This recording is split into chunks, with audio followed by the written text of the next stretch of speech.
Successor agency to the redevelopment agency housing meeting, regular meeting. We have no Assembly Bill 2449 teleconference requests. So if everyone will please stand for the Pledge of Allegiance. I pledge allegiance to the flag of the United States of America and to the republic for which it stands, one nation, under God, indivisible, with liberty and justice for all. That was really well done. Nice work. We should just let them do it, huh? I know. All right. I don't like that. Hold. Okay. Are there any changes from staff to the order of the agenda? Nothing from staff this evening, Mr. Mayor. Okay. And from my council colleagues, any changes to the order of the agenda? Okay. All right. We're going to start with a proclamation recognizing the San Carlos Trash to Art contest winners. Mr. Mayor, there was a report from closed session. I just want to say that Sorry, please, there's no report from the closed session, but I want to make sure that's on the record. Thank you. Thanks for keeping me honest, Greg, on that. All right, so I will head down there.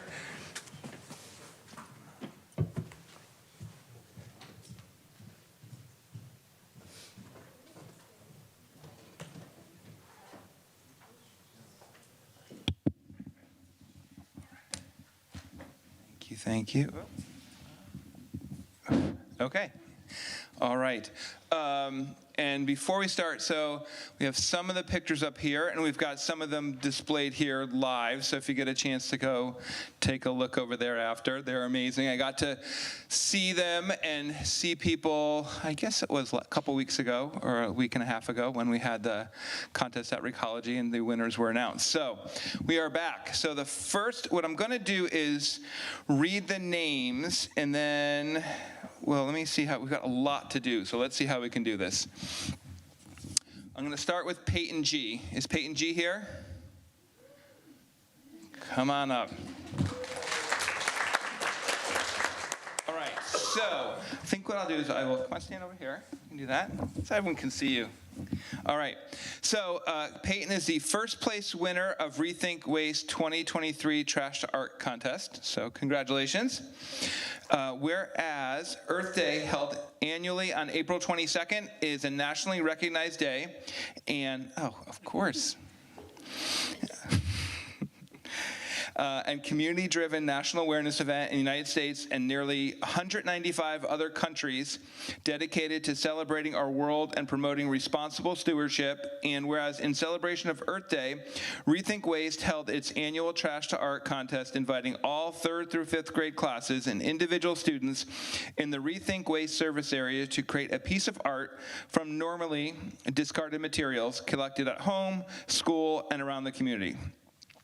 And whereas a total of 29 submissions of one-of-a-kind pieces were received by students showcasing the artistic talent and creativity of students throughout San Mateo County, and whereas Rethink Waste narrowed the submissions based on the creativity and resourcefulness of the artwork, the functionality, type of materials used, and whether the entry followed the general contest requirements, the differing ages and related skill level of the artists, and varying access to art supplies, resources, or adult support were also considered when possible. And whereas Peyton G., a 5th grader from Mariposa Upper Elementary School, received first place in the 5th grade individual category for classical waste, an art piece made of various discarded materials. Now, therefore be it proclaimed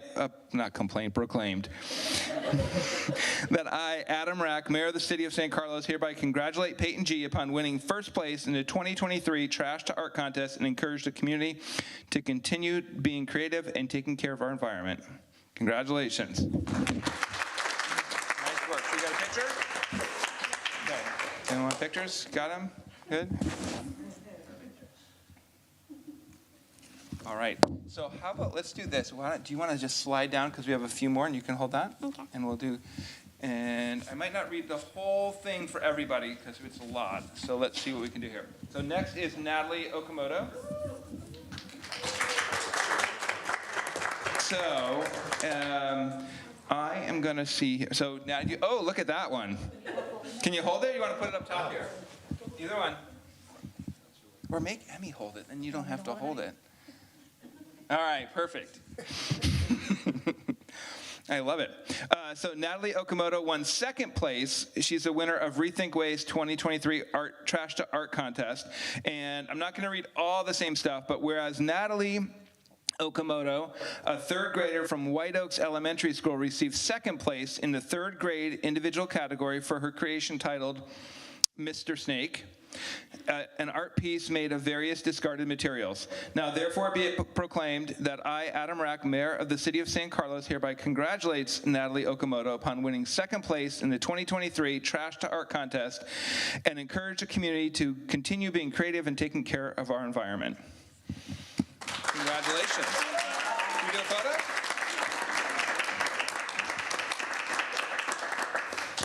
All right. You want to slide down there? All right, next I have Justin Tha. Is Justin here?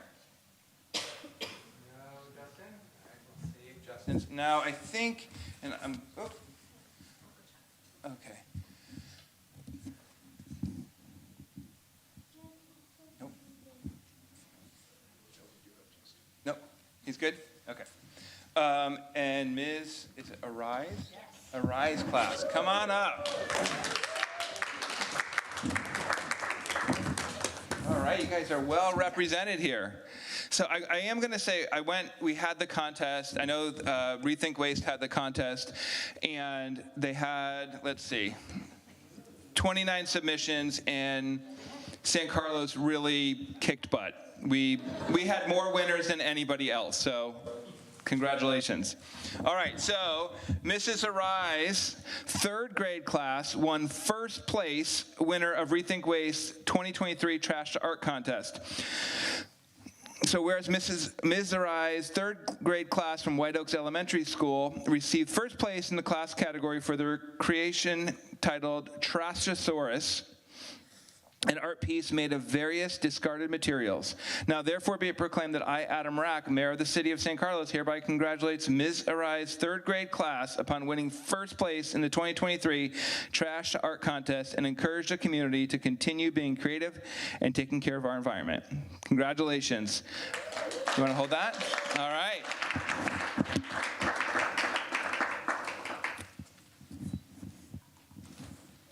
All right. And I think Miss Nguyen's class is not here, and Ms. Martin's class, are they here? Anyone from Miss Nguyen's or Miss Martin? Oh, all right, you get to come back. You can bring it to school tomorrow. No pressure. All right, so Ms. Nguyen's fifth grade class won second place. Oh, Miss Martin, I'm sorry, I jumped. Here we go, Ms. Martin's. I forgot you're in third grade, not fifth. Okay. Ms. Martin's third grade class was honorable mention of Rethink Waste 2023 Trash to Art Contest. So Ms. Martin's class from White Oaks Elementary School received honorable mention in the class category for their creation titled It's a Small School After All, an art piece made of various discarded materials.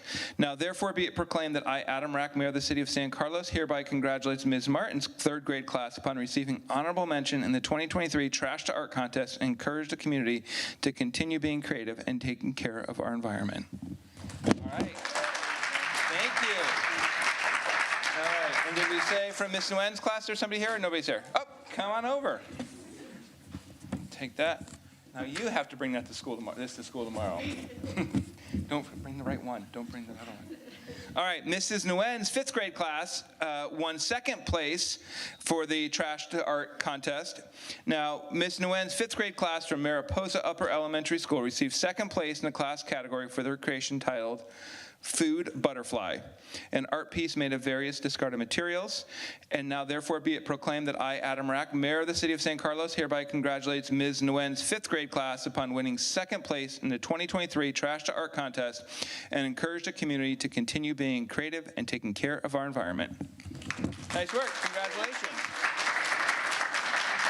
Okay, so I don't know if Emmy or anyone wants to say anything from Rethink Waste, and Mr. Rye, if you want to say anything or at all.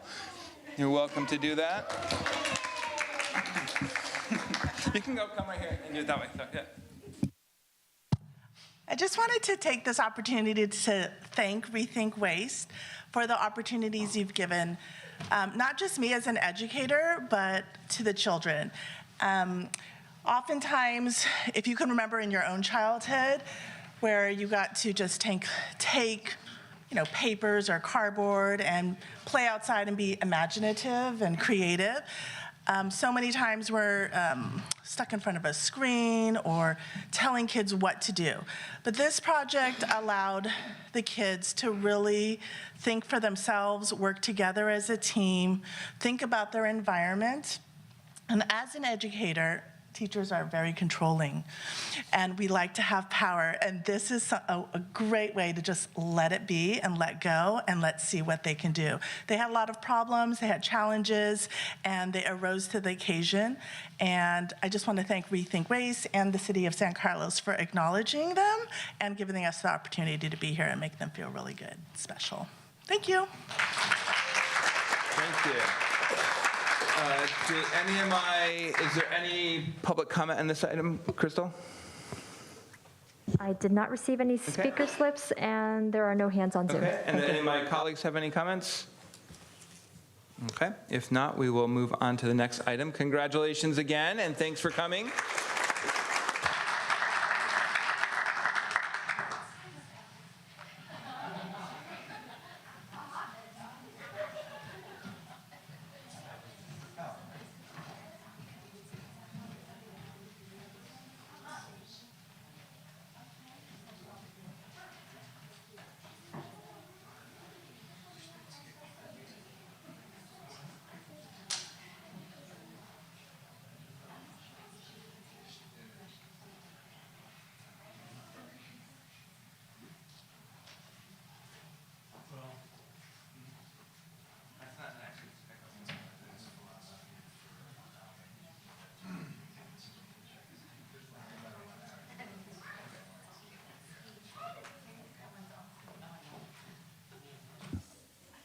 All right, I'm going to do the next presentation.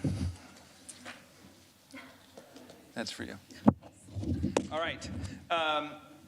As May is Mental Health Month, and I'm going to ask Susie Hughes to come down. Thanks for coming today, Susie. All right. It's a proclamation recognizing May 2023 as Mental Health Month, whereas in 2021, 1 out of every 8 San Mateo County adults likely had serious psychological distress in the past year, from 2019 to 2021. San Mateo County youth grades 7 and 11 reported chronic sadness and hopelessness in the past 12 months, and whereas every day, millions of people face stigma related to mental health and substance use conditions and may feel isolated and alone, going years before receiving any help. If left untreated, have life expectancies 25 years shorter than the general population. And whereas while mental health conditions are common across all types of demographics, certain communities face inequitable access to services, including people of color, LGBTQ+ community, youth, and older adults. And whereas mental health and substance abuse conditions are treatable health conditions, and people who have mental health and substance abuse conditions can recover and lead full and meaningful lives. And whereas the San Mateo County Behavioral Health and Recovery Services Office of Diversity and Equity, Mayor's Mental Health Initiative, and partners are collectively organizing activities that our community can participate throughout the month, including free in-person and virtual advocacy days and social media campaign. The 2023 theme is #Share4MH. Ongoing updates will be posted at www.smchealth.org/MHM. And whereas the San Carlos City Council wishes to increase the public's knowledge of all the signs and symptoms of mental health and substance use conditions, professional and self-help resources, and self-care practices. Now, therefore, be it resolved that I, Adam Rack, Mayor of the City of San Carlos, on behalf of the entire City Council, hereby recognize May 2023 as Mental Health Month in the City of San Carlos to enhance public awareness of mental health to help end the stigma and direct members of the community to resources and support for mental health and substance abuse conditions. Thank you, Adam.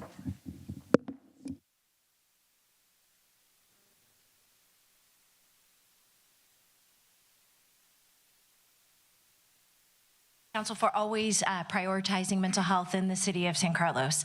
I was reading a newspaper article, well, it's not newspaper, it was on the phone, the other day, and it was about loneliness, the striking amount of loneliness that we have.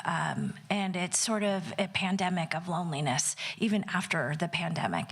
So I'm recognizing that and just seeing that a lot in our clients coming in.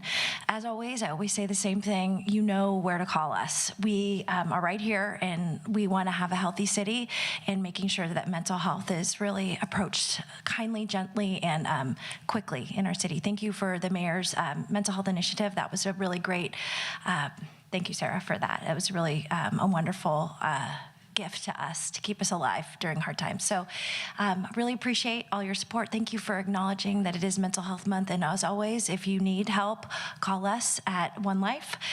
We are happy to get you in at no matter what cost. Thank you so much.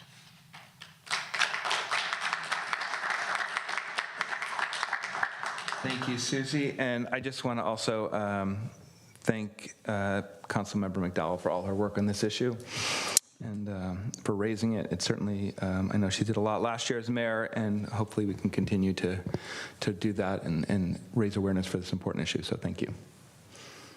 And I don't know if any of my colleagues want to make any comments. Yeah, of course. Thank you, Mayor. I wanted to say thank you to Susie for all of your work in our community. You are just an integral piece of the foundation of our community. And I know I've referred people to you who have been in crisis, who have needed help immediately. And it's true, they pick up the phone and will always take care of our community. And it's such a special gift that you give to San Carlos and to our county. So thank you. I also wanted to thank our staff and the mayor and my colleagues for continuing to support mental health awareness in our community. San Carlos has been a leader in our county on this issue, and I'm constantly receiving positive feedback from our residents who appreciate these efforts, so it's really meaningful. I also especially wanted to thank our Parks and Rec staff and Emma, our Youth Development Recreation Coordinator. She's put together a series of events at our youth center, May 22nd through the 26th, that focus on mental well-being for our youth, which is really a critical component because as a mother of teenagers, I recognize that our kids tend to talk to their peers a lot more than they talk to their grown-ups at home. And I think it's really important that our teens know how to respond to friends who are having a hard time and what to say and how to help them, put them in touch with resources like One Life. So I wanted to just share a couple things very briefly. On Wednesday, May 17th, there's middle school Real Talk at the youth center for our middle schoolers. This is all on our website and on social media. And then I also mentioned the Wellness Week, May 22nd through the 26th. There's meet your local youth mental wellness groups. There's a free yoga class. There's SPCA therapy dogs. And the one thing I wanted to especially point out is our Be Sensitive, Be Brave training that is on May 23rd, and it's for teens, freshmen through seniors, so our high schoolers, and this is a really special training that our county pays for, so it's free, and it does just what I was talking about, kind of teaching our young folks how to increase awareness about mental health resources, how to build resilience, and how to identify someone who is in mental distress. So I wanted to thank our staff again for putting these really wonderful events together for our community, and hope they are well attended by our youth. Thank you. Thank you, Councilmember McDowell. Any other comments? Okay, how about any public comment? I have not received any. Okay, great. Susie, thanks again for all that you do in the community, and thank you for coming tonight.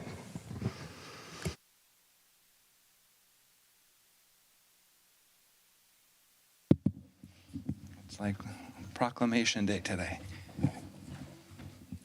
All right, so we're going to be a little different, and I'm going to ask Councilmember Venkatesh to come down to get this proclamation. So.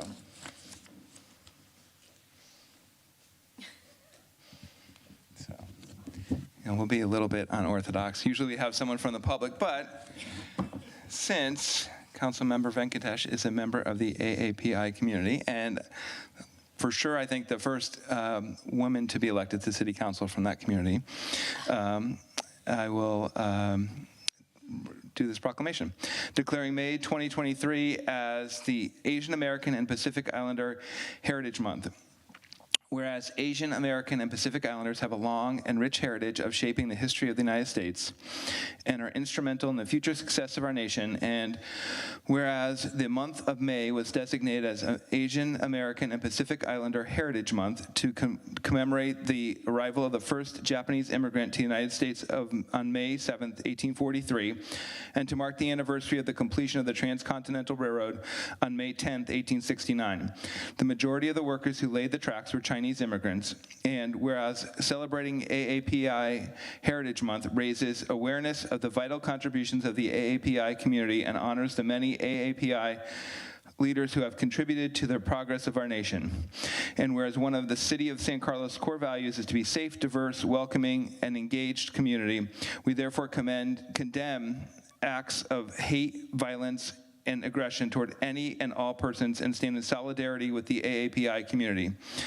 And whereas the City of San Carlos is strengthened by the diversity of ethnic, cultural, racial, gender, and sexual identities of its residents, all of which contribute to the vibrant character of our city of good living. Now therefore be it proclaimed that I, Adam Rack, Mayor of the City of San Carlos, on behalf of the entire City Council, declare the month of May 2023 as Asian American and Pacific Islander Heritage Month, and urge our residents to join together to learn more about the AAPI community's heritage and celebration, and celebrate their contributions to our country. Thank you.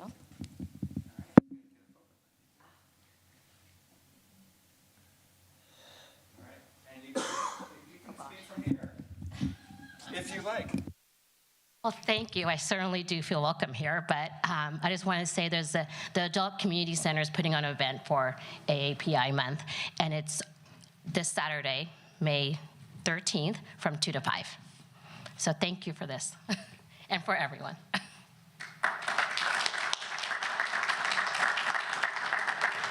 All right. Are there any comments from my colleagues? Okay, seeing none, is there any public comment, Crystal? There are no hands. Okay, let's move on to council communications and announcements. Vice Mayor Dugan. Thank you, Mayor. I just wanted to report out from Peninsula Clean Energy. For those who don't know, Peninsula Clean Energy is our collective that within San Mateo County we purchase renewable energy. In San Carlos, for example, 97% of the households and businesses purchase energy through PCE. And as a reminder, our mission there is to reduce greenhouse gas emissions by expanding access to sustainable and affordable energy solutions. And I will say PCE is really doing a good job towards that mission.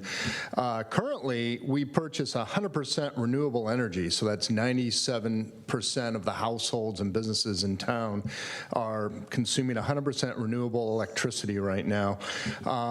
Unfortunately, 5% of that is actually non-renewable that we have to purchase during peak, but we offset it by purchasing more than 100% during other hours. So the net is 100% renewable, but we've set a rather aggressive goal that by 2025, we will be 100% renewable each and every day around the clock, which would be, we think, the very first collective energy purchaser in the country doing that at a municipal scale. And this applies to the whole county.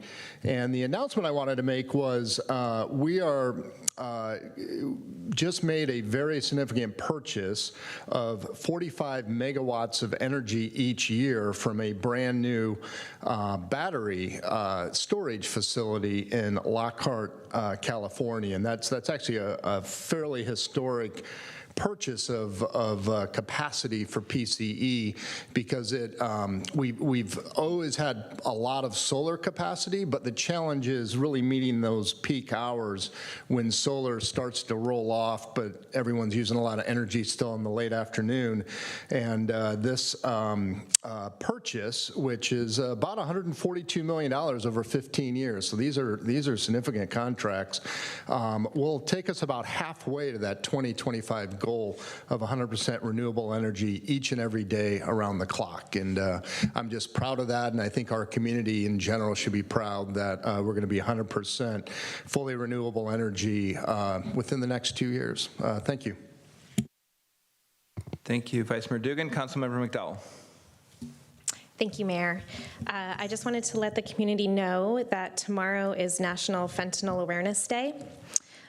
So for the benefit of the community, any pill or powder drug that is not prescribed by a doctor may contain illicit fentanyl, and it only takes a few very small grains of fentanyl to kill.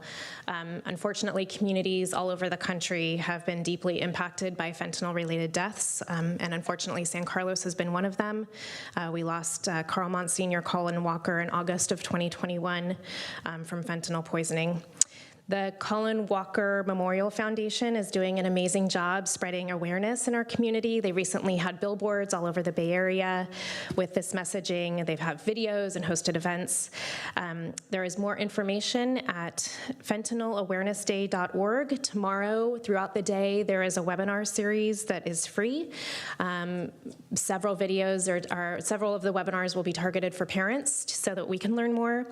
I will also share with the community Susie Hughes, who is just here, recognized by the mayor from One Life. They're going to be distributing free Narcan on May 13th. Narcan comes in these little tiny boxes, and you can go over to One Life and get trained in about 5 minutes, and you get this nasal spray. And I carry this now in my car. My teenager is going to carry it in his car so that he can respond if he sees a friend in need.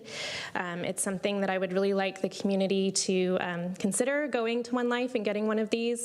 It's definitely an issue in our communities, and I'm also hoping that staff can help us spread the word tomorrow and mark that day and help us spread the word. Thank you. Thank you, Councilmember McDowell. I just had a couple of quick things I wanted to mention. We hosted, I don't think I've mentioned this before, we hosted the Council of Cities dinner on April 28th, which is a monthly meeting of the city council members and mayors of the various county cities in the county. We were able to host it at the new hangar over by the airport, which was a neat experience to see, and really pleased the way that development turned out and the fact that they are offering a significant amount of opportunity for community organizations and nonprofits to use that facility for events. And we had a great presentation. I wanted to just thank the community development staff for their great work in terms of preparing sort of what our vision is on the for East San Carlos. I thought it was really well done and want to just thank them for that. And then also, while we're here, I just want to, since we're not going to be meeting for a little while, I want to just wish an early happy Mother's Day to all the moms out there. And with that, I will move on to public comment.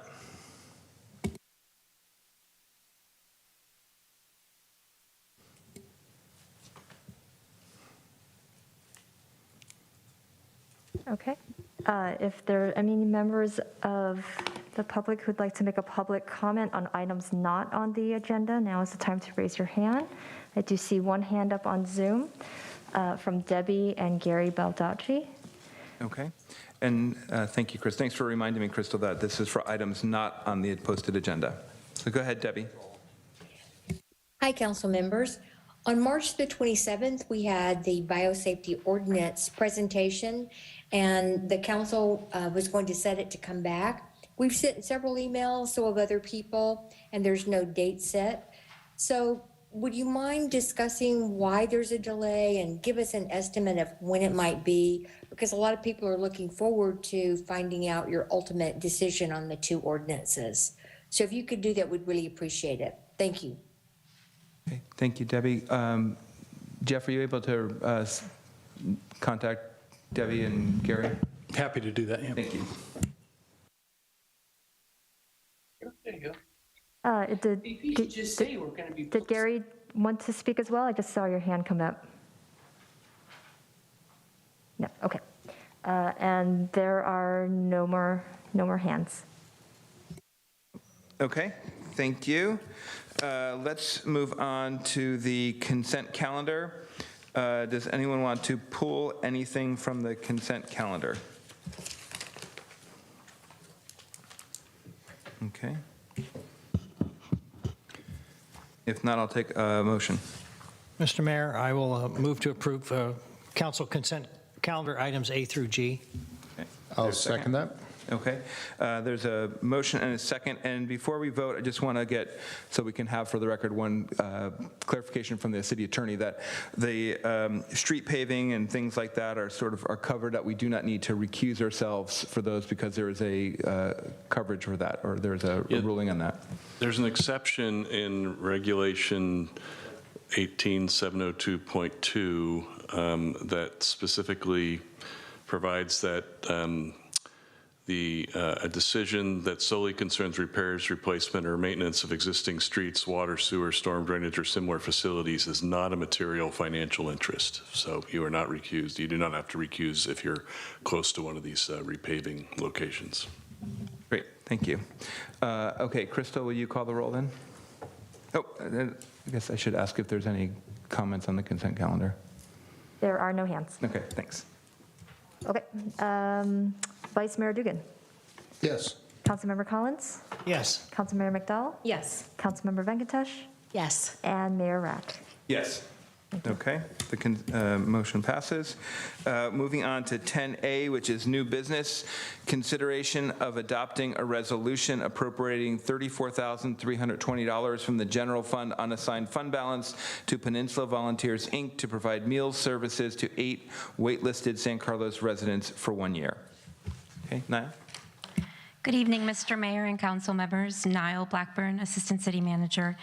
This new business item before you recommends that the council tonight consider appropriating $34,320 from the general fund unassigned fund balance to Peninsula Volunteers in fiscal year 2022-23.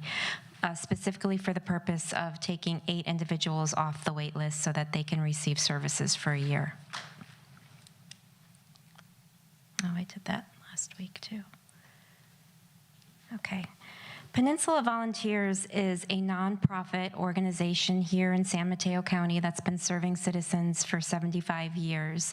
Its mission is to enable seniors to age in place, and it tries to deal with the fundamental day-to-day issues that homebound seniors may deal with, including nutrition and mental and physical safety and awareness. It also has 4 core programs to address these issues, and the one I'm focusing on right now is Meals on Wheels, which is a delivery service of nutritious, pre-prepared meals that are delivered to seniors 5 times per week. Meals on Wheels clients are typically homebound, isolated adults aged 60 or older, often live alone. They are often unable to shop and cook for themselves. 60% or more have incomes below the federal poverty levels. And as we learned earlier in tonight's conversation, in addition to receiving meals, friendly visits is a really important feature of these visits. Because we know that a lot of seniors, more than 50% of these clients live alone and can suffer from being alone and not having visitors, and oftentimes these Meals on Wheels volunteers are the only ones that visit and can do safety checks. So in 2022, Meals on Wheels served 1,082 clients in the county. Of those, 49 are from San Carlos. And right now, the issue that's coming up is whether or not we can fund 8 additional persons who are waitlisted, and the cost to do that would be $4,290 per client per year. The funding primarily comes from the county, and cities and regional agencies could decide to also help fund these services. And sometimes individuals pay for it themselves. So it's not always a free service. If an individual can pay, they do. The city has paid in the past, and our most significant contribution was in 2020 at $13,775. So the challenge we face today, and the question is, are we able to fund and provide food service for these 8 waitlisted individuals in San Carlos for this fiscal year? And the cost of that is $34,320. And that is it. I turn it over to you for discussion and questions. Thank you, Niall. Do any of my colleagues have questions? Vice Mayor Dugan. Yeah, thank you, Mayor. Thank you, Niall, for the overview, and what a great program. How does someone go about getting on this program? I was looking at the website earlier today. There is an application process through Peninsula Volunteers, and once you're brought into the program, to get into the program, there's an assessment of your income and your needs and which of these 4 different programs you're interested in. Once someone does join the program, they're reevaluated every 4 months, or 3 months, actually. And do we have any resources on our city website that direct people to how to apply for this program? We don't. Okay. I would, encourage us to, make this a well-known program. And does that have any impact on how the county will fund us in the future, or fund the program for our residents in the future? I didn't get any indication that that would be the case, and I asked what would happen if we could only fund for this one time and not be able to do it going forward. Typically, people move off of the list as they move in with family or to different senior assisted living facilities, or sadly pass away, and then somebody will fill their spot. But if we were to fund this 1 year and discontinue later, they've told me that they've never taken anyone off the list that still needs the service. And if the county has like a set budget, do you know how we get our allocation? Is that a black box, or is that a formula? Or I asked, and I didn't really get a clear formula on that. Okay. All right. Thank you. All I had. Councilmember McDowell. Thank you, Niall, for the presentation. 2 questions, kind of building on what John said. So there's a base amount that people are getting funded right now. Did you get any assurance from Peninsula Volunteers that that amount's kind of locked in, and then what we're paying for is extra, so that our amount isn't like taken away from they're not going to count on our money going forward, and it's not going to take away from future allocations from the county if we start chipping in, right? But what they're getting now is kind of locked in. Correct. That's the impression I got. Okay. And then I'm excited that this is being brought forward. I would like to see, are you looking for guidance tonight on whether we'd like to continue funding this going forward as well, so that this doesn't drop off as a funding source? That was an option in the staff report. You can decide to fund just this amount for just this year, or you can do a partial or amount or more if you choose. It's really at the council's discretion. Okay, that's it for my questions. Thank you. Thank you, Councilmember McDowell. I don't see any other questions. I guess I had one, just to follow up on Councilmember McDowell's question. I guess I'm wondering if, we could see how this year goes, and then potentially when we get to the next budget cycle, we can just include it in the budget potentially as something, as if we feel like we need to, because we've already supported it. I'd be fine with taking that approach as well, moving forward. Okay, I don't see any other questions. Crystal, any public comment on this item? There are no hands for this item. Okay. I'll bring it back here. Are there any final comments from the council? Discussion? Okay. If not, I will, pardon? Oh, I'm sorry. Go ahead, Councilmember McDowell. Thank you. I just wanted to thank Niall and our, do we have a public comment? We're taking public comments for this item, 11A? For Meals on Wheels? 10A. This is 10A, yes. I have. Right. Yes, thank you. This is just for 10A right now. Almost there. Okay. I just wanted to share with my colleagues that I volunteer with Meals on Wheels every March, and it is really touching to go visit the homebound seniors, and the meals are nutritious, and as Niall said, there's also a mental health component of companionship, and the drivers get to know the recipients, and they always go in and chat. So I think that we do a great job as a city offering groceries through Caring Cupboard, and we have the wonderful lunch program that's so popular at the ACC, but those are all for seniors who are mobile and can cook. And so I think that Meals on Wheels fills another really big need in our community, and that's for the homebound seniors who need nutritious meals. So I would be very pleased to support this tonight, and I hope that we can continue funding it going forward in our budget too. I think it's a wonderful step forward for our city. Thank you. Okay, thank you, Councilmember McDowell. I don't see any other hands raised, so if not, I will ask for a motion.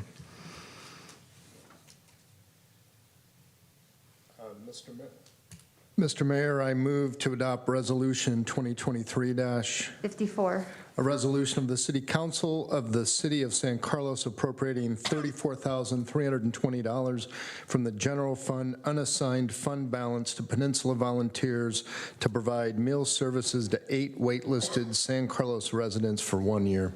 I'll second. Okay, Chris, we have a motion and a second. Can you please call the roll? Okay. Councilmember Venkatesh? Yes. Vice Mayor Dugan? Yes. Councilmember Collins? Yes. Councilmember McDowell? Yes. And Mayor Rack? Yes. Okay, motion passes. Okay, we'll now move on to item 11A, public hearing. Consideration of adopting a resolution approving general plan land use map corrections for 25 parcels on Phelps Road, Highland Court, Highland Avenue, and Spring Valley Way, of which 22 parcels will be designated single-family, 6 DUs per acre, and 3 parcels will be designated single-family, low-density, 3 DUs per acre. Rucha. Good evening, Honorable Mayor and Council members. My name is Rucha, Senior Planner. The item before you tonight is consideration of adoption of the resolution as stated. There are 2 actions tonight for Council, to receive public comments and then close the public hearing, and then adopt resolution if you decide to do so. The scope of this project, or the scope of this administrative action tonight is, the proposed general plan map correction is a city-initiated action which involves total of 25 parcels, as seen in the red outline on the slide before you. These 25 parcels are located along Phelps Road, Highland Avenue, Highland Court, and Spring Valley Way. And on the screen, on the image to the left, shows the location of these 25 parcels that have an incorrect general plan land use designation of open space that is shown in green. Of these 25 parcels, approximately 22 are developed with existing single-family homes and 3 are undeveloped. The corresponding zoning map of these properties is shown to your right, again highlighting all the parcels that are proposed for correction tonight. Staff did some background research and researched the history for these parcels. Particularly, staff conducted research and found during the 2009 general plan update process, the handmade general plan map was converted into an electronic format. And at that time, it is believed that the boundary of the abutting open space for Aragulo Park was erroneously extended out past the park boundaries to include the noted single-family homes. Additionally, staff also did historic research and also reviewed the process for the 2009 general plan update and found that there was no discussion or no analysis done to change these parcels to open space, which further supports the conclusion that the land use designation to open space was changed in error. Additionally, as part of the research, we also looked at the historic maps and ordinances, particularly Ordinance 910, dating back at least 1982, and found that all the projects, all the subject properties proposed for correction were zoned at single-family residential or single-family residential low density, which further supports that the general plan designations of these parcels to open space was a mapping error. Further, it is also worth noting here that the state law requires that the zoning of land must be consistent with the adopted general plan. As such, the correction of the general plan land use designation proposed is for the consistency with the existing zoning, which is basically for the internal consistency between the general plan and the zoning map. Also important to note here that the proposed general plan corrections do not require any further amendments to any other adopted city plans applicable to the property, nor does it require any action from the property owners on these parcels. And the graphics before you again shows parcels that are proposed to be changed to RS6, that is single family, and to RS3 on the right side, which is single family low density. Again, to bring you back, to give you a side-by-side comparison, if so decided by the council, the proposed correction would bring these properties shown in red outline to your left to the zoning as designated in the zoning map to your right.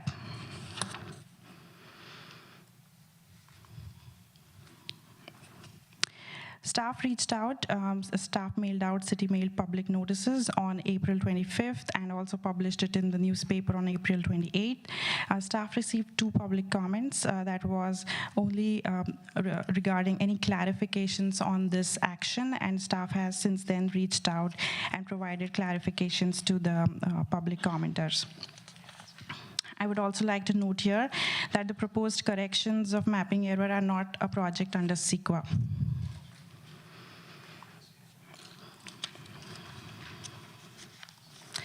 I would also like to note here under the public outreach section that this item is a separate item from the 308 or 310 Phelps Road development project, which is a 9 single unit, single family development project. And this action tonight will not approve or permit any specific development for that project. So this is different from the 308, 310 Phelps Road. And again, staff will send out separate notices when that project is ready for City Council or Planning Commission review. Should the council decide to move forward, here is the recommendation before you, and again, also the motion before you tonight. This concludes my staff presentation, and happy to answer any questions. Thank you, Rucha. This is a public hearing, so I'll see first if there's any comments or, excuse me, any questions from my colleagues. Vice Mayor Dugan. Yeah, thank you, Mayor. First, I guess what is a DU when we say 6 DUs? I know it's like 6 houses per acre, but I guess Dwelling unit. A dwelling unit, Yes. okay, I should know that after being on Planning Commission and all that. But anyway, you know, I'm obviously all for correcting a mapping error, and, you know, we have 22 homes that need to be properly zoned. So, but I just, you know, I'd imagine there's state law and other restrictions about removing open space designations, and I just want to make sure we've, you know, analyzed that enough to know we're not stepping into anything unexpected, and that, you know, there are mapping error exemptions or whatever the case may be. But, you know, I can imagine there's some things out there we got to be careful about. Well, this is we've had mapping errors that have turned up because of this exact same conversion issue before, and this particular map correction is not a project because it's just recognizing the existing conditions and recognizing that it's just the map that was in error. There was no intention based upon our records to change the land use designation. It's just the map that you're correcting. So the general plan did not contemplate changing this, did not analyze that. And then the other point I think that Ruka made was that to the extent that there's a future project on a portion of this map correction, that project will be separately noticed and separately determined, so there's not a connection between your action tonight and that approval later. So we've reviewed all of that potentiality for you. Okay, that's all I had. Thank you. Okay. I don't see any other comments. I had two questions actually. So, Rucha, the first one is on the RS3. There's currently there's nothing built on that. It's just sort of zoned. It's zoned RS3, but there's no properties on there at this to date. Is that right? That is correct. There were 2 homes there which were demolished under a separate permit for a development, that is 308-310 Phelps Road, but that has been demolished since then, and currently there is nothing on those property. Okay. And is there any applications for that property now, or? Yes, we have 9 single family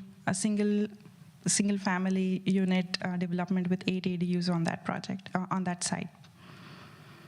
8 ADUs on that site. Okay. Okay. All right. And the second question I had is, can you tell me what newspaper this was noticed in? It's, the city has a contract with the Examiner. We had an RFP last year, and they were the top bidder. So we have all our public notices published in those papers. Okay, and do we have to go through an RFP process for that, or can we? We do legally, yes. Okay, I just find that really, I understand there's a process for that. It's just really kind of frustrating because I don't know that anyone gets that paper, or it's sort of kind of useless to inform the public on. So I don't know if there's a better process to do on things like that. But I will add that we have created a web page on our website where we're posting all our public notices of this type as well. So that is available to the public. There's also an email notification that people can sign up and receive those public hearing notices, and whenever we update that web page. And is that part of our just regular sort of e-blast that we get, or do you have to sign up separately for those public notifications? It would be a separate group, yes. Okay. I'd love to see if we can streamline that and people can, I mean, I don't know that we do so many of these public hearings. It would be nice to do it all streamlined. Just a suggestion on that, but I think the more we can inform, the better on these kind of things. So thank you. I didn't have any other questions. I don't know if anyone else. Okay, if not, I'll take public comment. Okay, we do have one speaker slip for in person from Leslie Winslow. You can approach the podium, please. And let's just remind that public comment is limited to 2 minutes. Yeah, well. But, this is in reference to the letter that I received about this meeting tonight. And I live on Spring Valley Way, and I have for over 50 years. And now, what's going on? Spring Valley Way is a private road. It has never been dedicated to the city. So I'd like to know if it's going to be dedicated to the city. Also, is the road going to be replaced or reconstructed or whatever? I'm assuming that all the dirt and the trees and everything that are going to be removed are going to be going down Spring Valley Way. And also, it mentions 5 guest parking spaces. Where they're going to put those, I don't know. It's a dead-end street.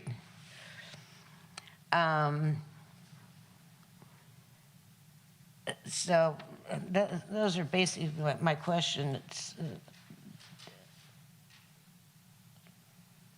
about the soil and the trees being removed on Spring Valley Way, about the 5 guest parking places, because, it's right across the street from Arundel School. And every day shortly after 8 o'clock and shortly after 2:30, all the moms come in their SUVs and park on Spring Valley Way to pick up their kids at Arundel School. So that's kind of, we've got to, the neighbors have to plan on when we're going to be leaving our homes and all that. So then that's for your information. Anyhow, so those are some things that I would like you to take under consideration. And I look forward to getting some answers. Sounds great. Thank you. Okay, thank you. I didn't. Oh, No, yeah. you're good. Oh, You were oh. perfect. I guess I would like to, I know while we're sort of, I just would like to ask the question of, with a private road, how that gets managed in terms of the access. That may be for another, I know that's sort of a separate with the development, so maybe that would be something that you can follow up Yeah, I would say that's for the development. after and Yeah, we'll see if we follow can up with her answer on that. your questions, ma'am. Because I know this is just a zoning change on that, or sort of the map change, but not the, related to the development, so we'll have to have a separate discussion on the development. Great. Are there any other public comment? There are no other hands. Okay. Mr. Mayor, I move to close the public hearing. Okay. I'll second. Okay. We have a motion and a second. Crystal, can you call the roll? Councilmember McDowell? Yes. Councilmember Venkatesh? Yes. Vice Mayor Dugan? Yes. Councilmember Collins? Yes. And Mayor Eck? Yes. Thank you. Okay. Now that it's closed, I'll move on to see if there are any further comments from my colleagues on this issue. Vice Mayor Dugan. Yeah, thank you, Mayor. Yeah, I mean, this is clearly just a correction of an oversight in error, and, you know, we have 22 existing houses that are miszoned, so clearly we have to clean this up. So I support the motion. But I also just want to join the mayor in his concern about our use of the Examiner Bulletin. I understand we went through an RFP process, but that's always bothered me as well, that you can't go to our downtown in any way, shape, or form, find a newspaper with our public bulletins on it. So I guess I would, you know, see if my colleagues are interested, but I think I would like to be more directly involved in how that RFP is structured, and perhaps put a requirement that it actually be a newspaper in general circulation within our community. I don't know what the Examiner Bulletin is. I actually spent about 10 minutes recently Googling around, even trying to figure out what the heck it was, and couldn't find anything about it. So anyway, I share your concern. Thanks for bringing that up, Mayor. Thank you, Vice Mayor Dugan. Councilmember Collins. Thank you, Mr. Mayor. I want to get some clarification. There is the Examiner, which I heard, and then there is the Enquirer Bulletin, two different newspapers. It's my understanding that this is published in the Enquirer Bulletin. Is that correct? It gets a little bit complicated. Yeah. The title that I see is Inquirer Examiner. Are they one and the same? I think they may be Okay. one and the same. All At right. least the I title stand from corrected. the And that's a system. published paper that It is a we published can paper. find somewhere. It does say that they're generally circulated, and there's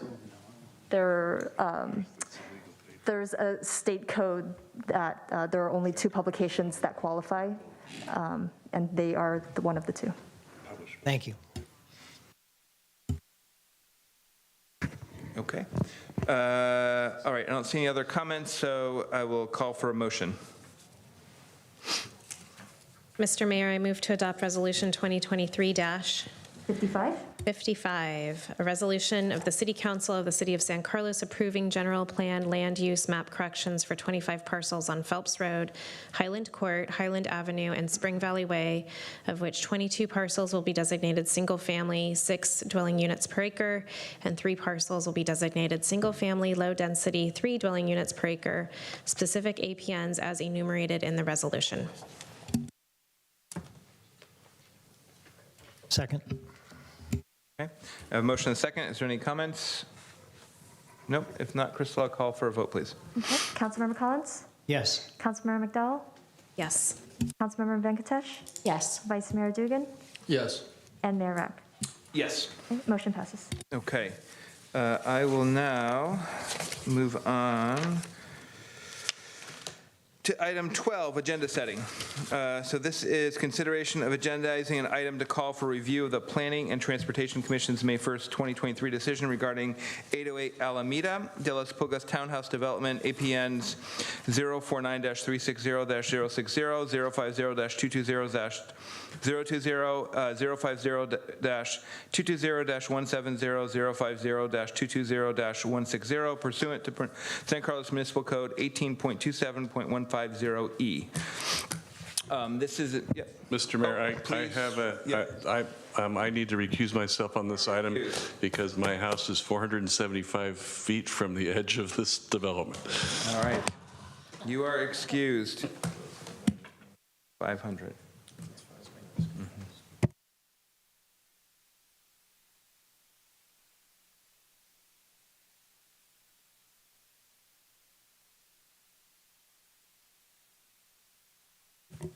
Okay. I had asked to place this on the agenda setting because given the timing of this, we had limited time frame to respond, and because I was concerned in looking at whether there was a potential for us to try to get more affordable housing out of this project, given our updated BMR ordinance. But after speaking with the outside counsel and researching on this, it appears to me that there is not really an option to get any more affordable housing out of this. So I'm not going to pursue this agenda item because I don't, from what I can tell, and given the various housing laws and the Housing Accountability Act, there is limited to no anything that we can do to try to modify this project at this point. So I'm happy, but since it's on there, I'm happy if other people want to make any comments.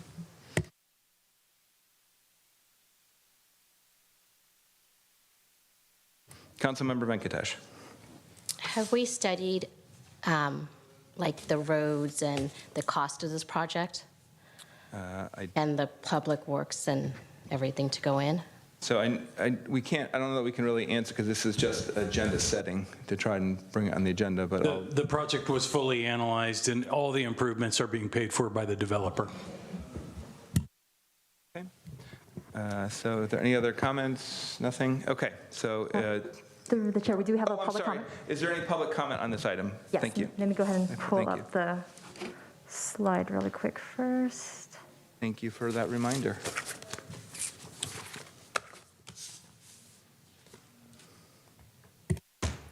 Okay, Zinovoy Vichenholtz, you should be able to unmute now.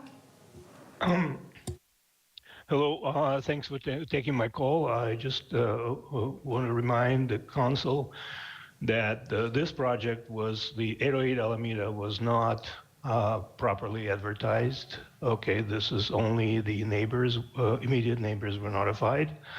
If you would notify every San Carlos resident that about 400 cars, additional cars are coming in our area, you would see a much more stronger response. Okay, having said that, we understand that you are under pressure to approve more housing and the Planning Commission as well, okay? So, but we at least ask that the Planning Commission, the city, issues a conditional permit because this developer is not qualified to do this kind of a project. They never did it and they don't have expertise or experience. They're probably going to try to sell the project, okay, already with a permit, and to somebody who will buy it.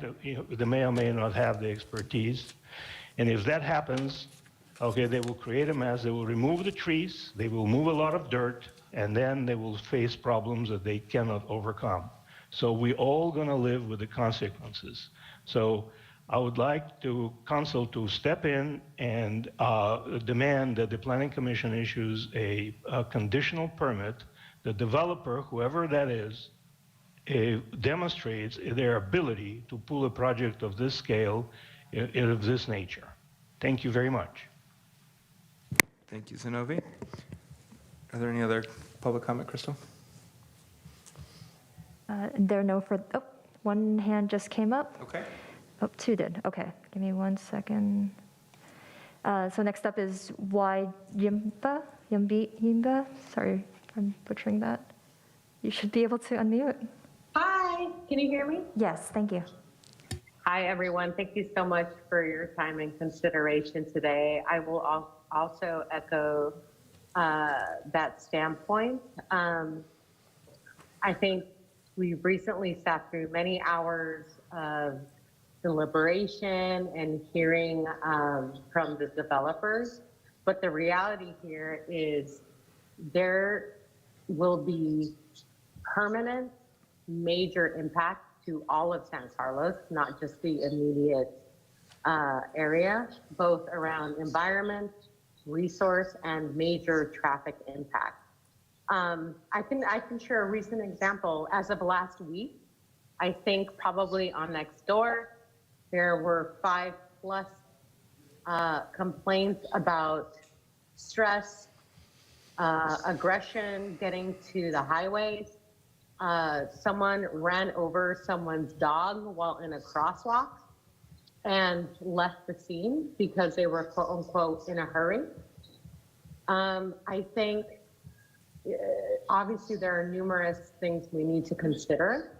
I think with Paramount City of Good Living at the anchor, at the premise of what we need to obviously consider. So given this, I would like to encourage all of you to move to discuss and align on the future project concerning 808 Black Mountain. Thank you. Okay, thank you. Thank you. And then, oops, the next hand up is Amy. Okay. Should be able to unmute Amy. I see that you're unmuted, but we're not able to hear you. Oh, can you hear me now? Yes, we can. Thank you. Okay, good. Okay. Hello, City Council. Thank you for the time and consideration. 808 Alameda will be one of the largest housing projects built to date here in San Carlos. And this isn't even including the Vista del Grande project that is currently in the planning process and is projected to connect to 808. This project has really far-reaching impact to our community as a whole, whether that be environmental, safety, traffic, noise pollution, and an overall resource impact.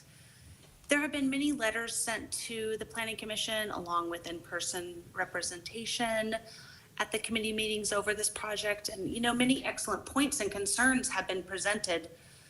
For me, this isn't the time to present all of those data points and concerns succinctly in 2 minutes, but rather to respectfully request that this project come before the Planning Design Review Committee and the City Council for review and receiving of input from the community, as actually more people are becoming aware of this project. This large of a project, the impact of 2 developments, honestly, the jarring boxy design that doesn't meld with the surrounding neighborhoods and will honestly be outdated really quickly and be a sore thumb. And the overall city impact deserves the highest level of scrutiny and review to ensure that, it is the best and safest for our city of good living. So I request that this please be reviewed again. Thank you so much. Thank you, Amy. And there are no further hands. Okay. Thank you for the public comment on this. Councilmember McDowell.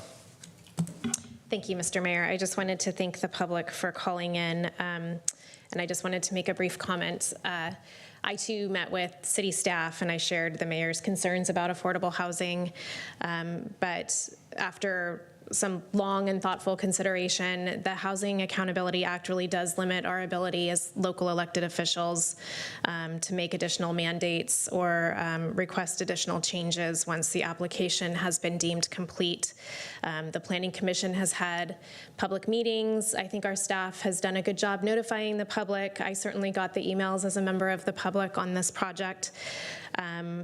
So I certainly hear the concerns that this will have impacts on our community, and that's not over tonight. We can certainly continue to study the impacts. We can, once residents are there, we can certainly look at the impact and the traffic implications and consider further changes down the road as well. So I want to thank the community for all of the input that has been shared over the last several years on this project. It's certainly been considered and taken to heart by the city. And I do foresee that, we can certainly continue to discuss this and the impacts in the coming years. Thank you.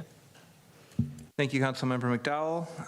And I also just want to, again, thank the public for all the work and effort and the time, and for staff for continuing to work. I know that there were some minor changes that did happen because of that, and I'm happy to support Councilmember McDowell's suggestion that we keep an eye on this, particularly with the traffic impact, and see what mitigation measures can be done as things move forward.